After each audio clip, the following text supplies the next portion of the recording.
Okay, I'm just about ready to pull this intake manifold. Pulling them injector wires were, I wouldn't say a treat, but once you kind of get the knack for it, it wasn't that bad. The first one took 3 or 4 minutes of messing around after watching a video on it, and then the second one was turned the wrong way.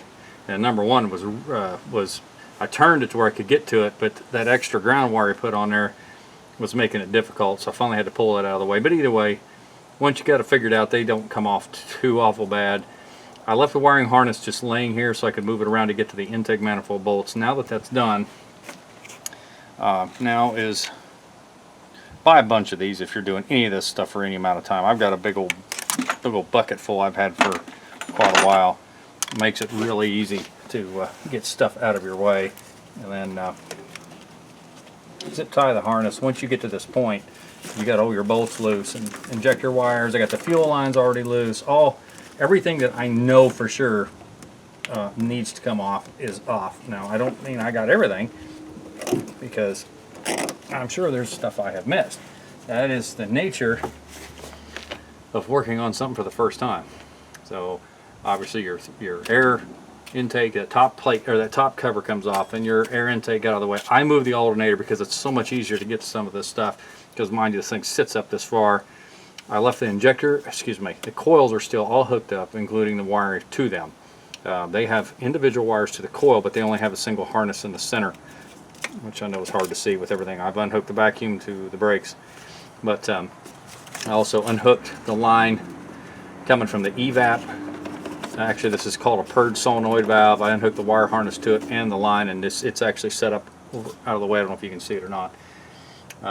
The injector wires are unhooked, but I still got all 4 bolts holding the injector rail still down to the intake manifold. I didn't really want to fight that too much.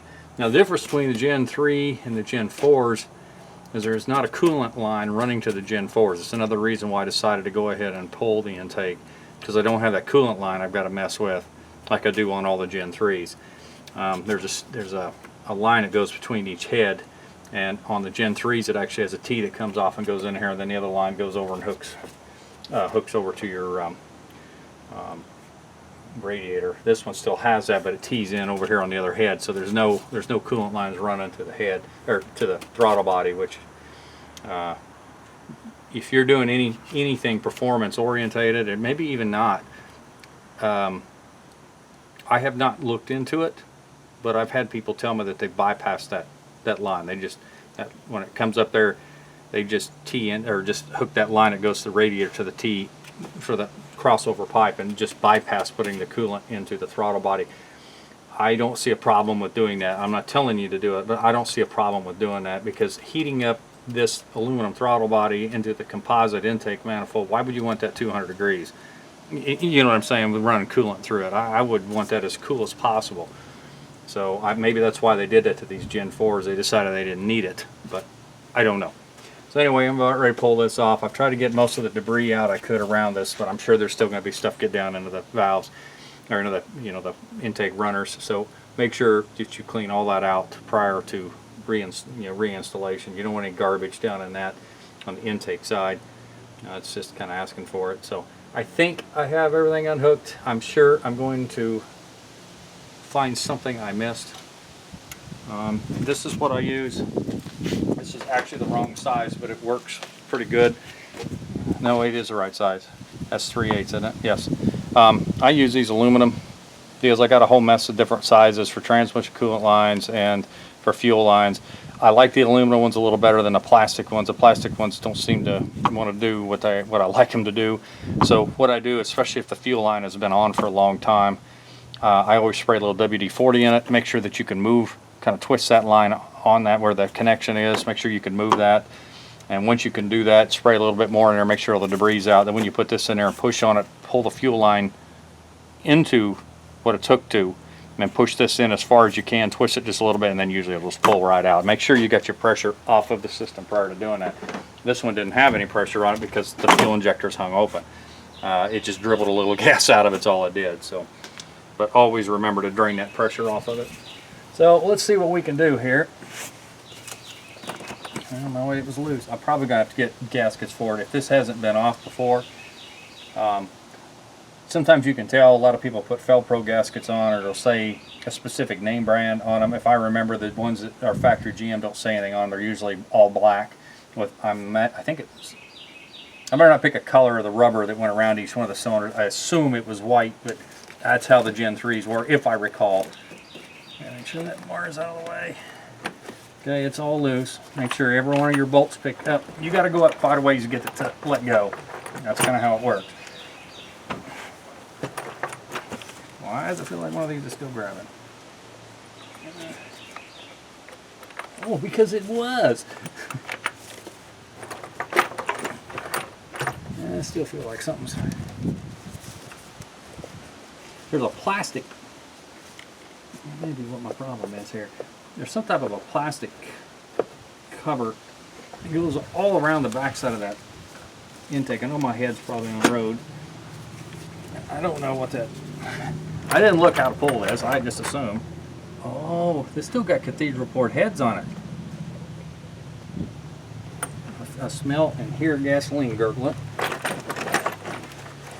I assumed this was a Gen 4 with the rectangle or square port, whatever you want to call it. I'm going to have to do a little more research on this.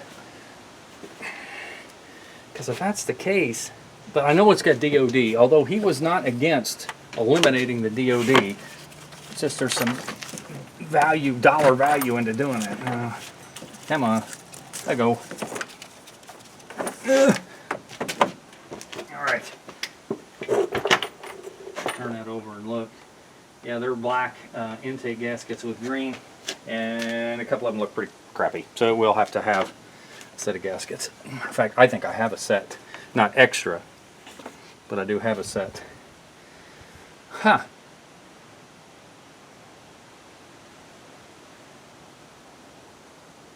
I'm just thinking, guys, I'm sorry.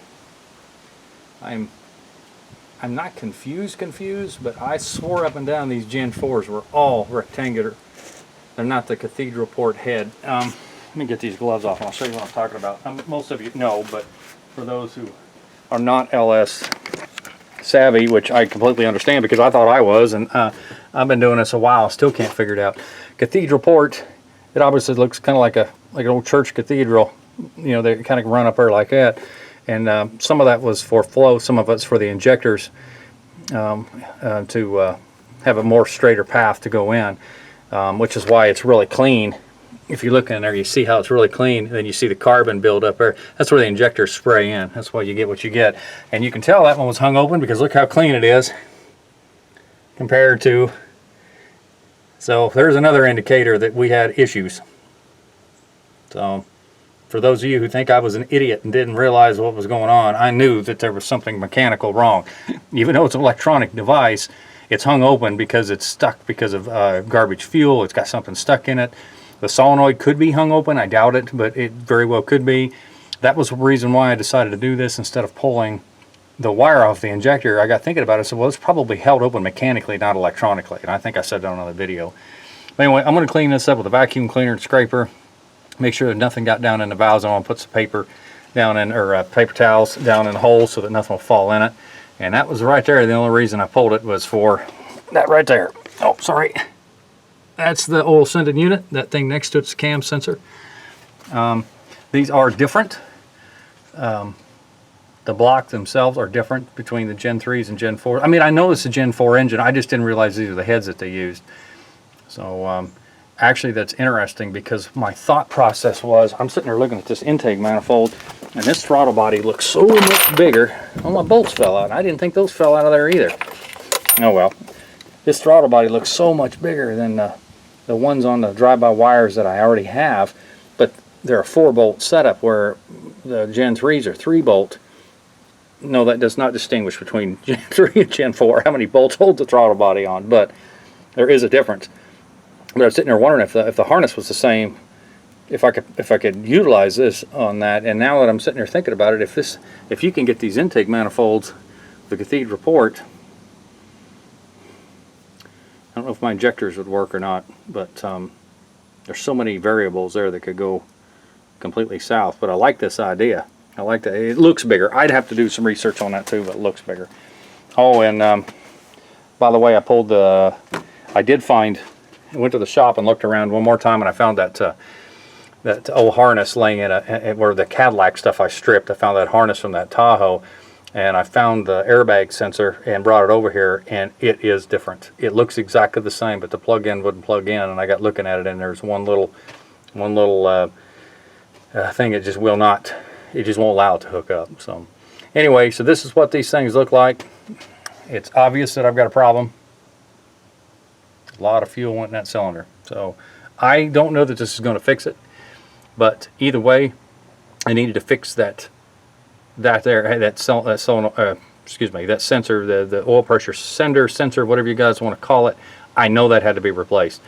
I was checking, I'm going to check the wiring on it, but I'm going to go ahead and get another one, and the reason is because this thing was in limp mode. I cannot test drive it. I cannot get it to do anything I want it to do until I can get the thing to get oil pressure back. I mean, it literally wouldn't move in gear, and it kept screaming at me to shut it off. You know, just constant bang, bang, bang, bang, bang. You know, the old dinger was going off, and it was, you know, putting up there low oil pressure. The gauge was reading 0, so I couldn't do anything with it the way it was. So until I can, you know, get after this and make this right. I'm wondering though, if I had to, if I stuck my Gen 3 5.3, another reluctor ring is different. I keep forgetting that there's things that are different. I'd have to check that though, because I know it's a Gen 4 engine block, so I imagine the crank is too, but I'm just I'm gonna do some more research on here, but right now I know where the direction I gotta go, so I'm gonna get after it.